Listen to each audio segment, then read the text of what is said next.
PUBG game की लत अब इतनी ज़्यादा बढ़ चुकी है कि इसको खेलने के बाद युवाओं के अंदर हकीकत में पिस्टल और बंदूक चलाने की इच्छा जाग रही है। नमस्कार, आदाब, सत श्री अकाल। क्राइम अभी तक के चैनल में आपका स्वागत है। आशा करता हूँ आप सब अच्छे होंगे। अगर आप लोग अभी तक मेरे चैनल को सब्सक्राइब नहीं किए हैं तो प्लीज़ चैनल को सब्सक्राइब कर लीजिए, जिससे मेरे और भी नए वीडियोस आप तक अच्छे से पहुंच सकें। आज जो मैं आप लोगों को सच्ची घटना सुनाने जा रहा हूं, ये घटना है उत्तर प्रदेश के ज़िला लखनऊ का, जहां एक पीजीआई कोतवाली है। इस पीजीआई कोतवाली का एक इलाका है यमुनापुरम। दरअसल यमुनापुरम इलाके में तकरीबन आज से कुछ दिन पहले 7 जून 2022 को लगभग 9 बजे के आसपास एक अज्ञात व्यक्ति थाने में फ़ोन करके कहता है, साहब, हमारी कॉलोनी जो कि पंचम खेड़ा स्थित यमुनापुरम में है, यहाँ पर एक घर के अंदर से बहुत ज़्यादा परेशान कर देने वाली दुर्गंध आ रही है। उस घर से सटे अगल बगल के लोगों का अपने घरों से निकलना मुश्किल होता जा रहा है। आप आकर कुछ करिए। अब पुलिस को जैसे खबर मिलती है, पीजीआई कोतवाली पुलिस फ़ौरन वहाँ पहुँच जाती है और देखती है कि जिस घर से बहुत ज़्यादा दुर्गंध आ रही है उसका दरवाज़ा अंदर से बंद है। तभी उसमें से एक दो पुलिसकर्मी उस दरवाज़े को खटखटाकर खोलने की कोशिश करते हैं। तब थोड़ी ही देर में जब वह दरवाज़ा खुलता है तो उसके अंदर से एक 16 साल का लड़का और एक 10 साल की लड़की बाहर आते हैं। तभी पुलिस वाले दोनों से पूछते हैं कि ये दुर्गंध कैसी है जो तुम्हारे घर से आ रही है। तो दोनों भाई बहन की तरफ से किसी प्रकार का जवाब नहीं आता। दोनों बेहद डरे हुए सहमे सहमे से खड़े रहते हैं। तभी कुछ पुलिसकर्मी घर के अंदर जाकर छानबीन करना, पड़ताल करना स्टार्ट करते हैं। फिर देखते हैं कि एक रूम के अंदर बेड पर एक महिला की लाश पड़ी हुई मिलती है, जो कि देखने में तकरीबन 35 से 40 साल की लगती है और वह लाश बहुत बुरी तरह से सड़ी हुई हालत में मिलती है।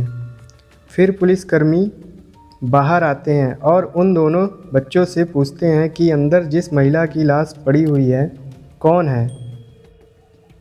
तो वह लड़का, जो कि 16 साल का रहता है, वह कहता है, ये हमारी माँ है। तो पुलिस वाले कहते हैं, ये जब तुम्हारी माँ है तो इनके साथ ऐसा क्या हुआ और किसने इनको इतनी बुरी तरह से मारकर हत्या कर दी। तो लड़के की तरफ से कोई जवाब नहीं आता है।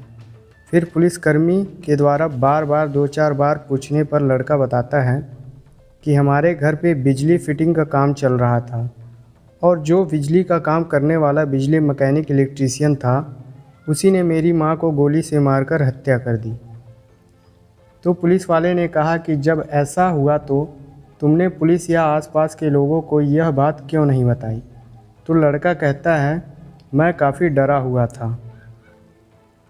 फिर पुलिस तुरंत जाकर बिजली वाले शख्स को पकड़ती है और रिमांड पे लेकर पूछती है, तो जवाब कुछ नहीं आता। फिर पुलिस सख्ती से आकर भी उस मैकेनिक से पूछताछ करती है, लेकिन फिर भी उसका जवाब यही रहता है कि मुझे इस हत्या के बारे में नहीं मालूम। जाहिर सी बात है, किसी भी शख्स से आप सख्ती से भी पेश आकर पूछताछ करोगे तो उसका जवाब ना ही रहेगा, क्योंकि जब वह इस कांड में शामिल होगा तभी तो कुछ बताएगा। फिर पुलिस वाले थोड़ा हट कर काम करते हैं और जाकर उन दोनों भाई बहन को भी अपने हिरासत में लेते हुए पूछताछ करते हैं और पूछते हैं कि इसने तुम्हारी माँ को कब मारा।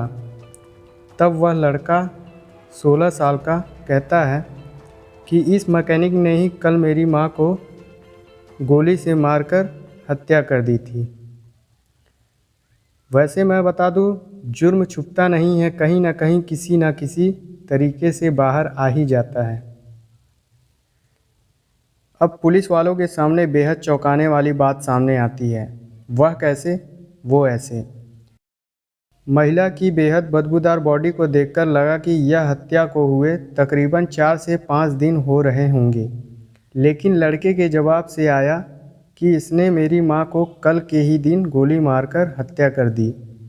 बस इसी जवाब से पुलिस वालों के सामने इस हत्या की सारी गुत्थी खुल गई। किसी की भी मृत बॉडी के अंदर सड़न तभी पैदा होता है जब वह 3 से 4 दिन का समय ले लेती है। खैर, अब आते हैं कहानी की ओर। पुलिस वाले जब लड़के से पूछताछ करते हैं तो उसके बगल में उसकी जो बहन 10 साल की बैठी हुई रहती है। वह कुछ बोलना चाहती है लेकिन काफ़ी डरी हुई रहती है। अब उस स्थिति में पुलिस वालों की भी नज़र उस पर पड़ती है। पुलिस वाले सोचते हैं हो न हो यह हत्या के बारे में कुछ न कुछ जानती है और डर के मारे कुछ कह नहीं पा रही है। अब पुलिस वाले उस लड़की को किसी दूसरे कमरे में लेकर जाते हैं और बहला फुसला कर पूछते हैं तो उस लड़की के तरफ से जो जवाब आता है उसे सुनकर सबके होश उड़ जाते हैं। यह जवाब सबको अंदर ही अंदर झकझोर कर रख देता है। जवाब में आता है कि यह हत्या मेरे भाई ने ही की है।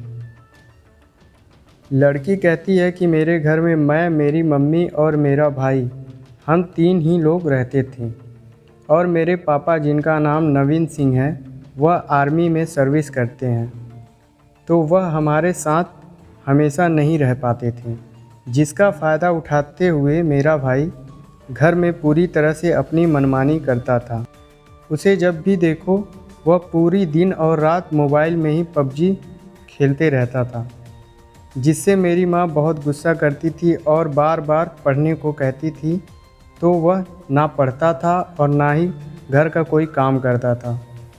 बस यूं ही दिन भर मोबाइल में गेम ही खेला करता था। एक दिन मम्मी के अलमारी से 10,000 रुपये गायब हो जाते हैं।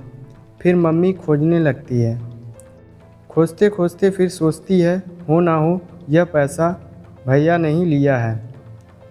फिर मम्मी भैया के पास आती है और उससे पूछती है तो वह कुछ नहीं बताता और गेम खेलने में ही लगा रहता है, जिसमें मम्मी गुस्सा होकर भैया को 5-6 थप्पड़ मार देती है। फिर भैया भी उन्हें घूरकर देखने लगता है। मम्मी वहाँ से चली जाती है। फिर रात होती है तो मैं और मम्मी सोने चल देते हैं। फिर आधी रात को जब हम गहरी नींद में रहते हैं तो मेरा भाई अलमारी में रखी हुई मेरे पापा की लाइसेंसी पिस्टल लेकर आता है और मेरी मम्मी के सिर में बेहद करीब से सटाकर मार देता है, जिससे मेरी नींद खुल जाती है।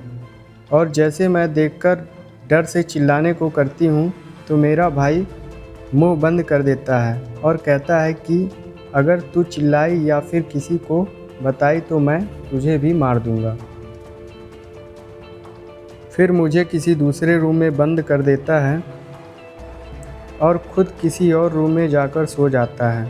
फिर वह सुबह उठकर अपने दोस्तों के साथ खेलने चला जाया करता था और शाम को आता था।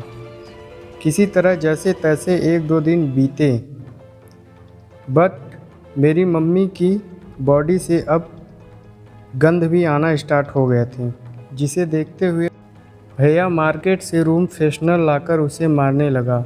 फिर तीसरे चौथे दिन गंध इतनी ज़्यादा हो गई कि रूम फ्रेशनर भी काम करना बंद कर दिया और धीरे धीरे यह गंध आस पड़ोस तक फैलने लगी।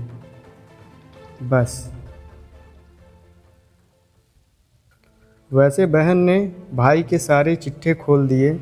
फिर धीरे धीरे यह खबर कानपुर से लेकर पूरे उत्तर प्रदेश से लेकर सभी शहरों में जब यह खबर फैली तो इस हत्या को सुनकर सभी के होश उड़ गए।